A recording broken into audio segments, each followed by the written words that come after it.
મારું નામ ચેતન ભરતભાઈ સાપરિયા. ચેતનભાઈ, ખાસ કરીને કોમર્શિયલ બાટલાની અંદર અત્યારે ભાવ વધારો આવ્યો છે અને શું પરિસ્થિતિ છે?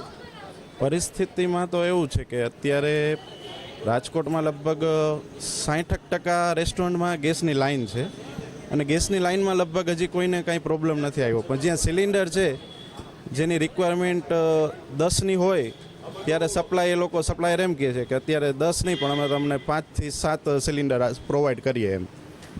અત્યારે પરિસ્થિતિ શું છે રાંધણ ગેસના બાટલા આની કોમર્શિયલમાં એક તો અત્યારે ભાવ વધારો આવ્યો છે અને પ્લસ થોડીક શોર્ટ સપ્લાય થઈ છે, જાજી નહીં.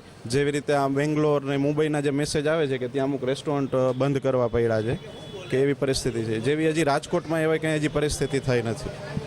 આવનારા સમયમાં હજી તંગી સર્જાશે તો શું પરિસ્થિતિ? તો પછી ધીમે ધીમે રાજકોટમાં પબ્લિકને કંઈક ઓપ્શન ગોતવો પડશે અને રેસ્ટોરન્ટમાં તો જો હજી સુધી પ્રોબ્લેમ નથી, પણ જો આના પરિસ્થિતિ જો ભયંકર થશે તો કોઈક રેસ્ટોરન્ટ બી એ લોકોને બંધ કરવા પડશે.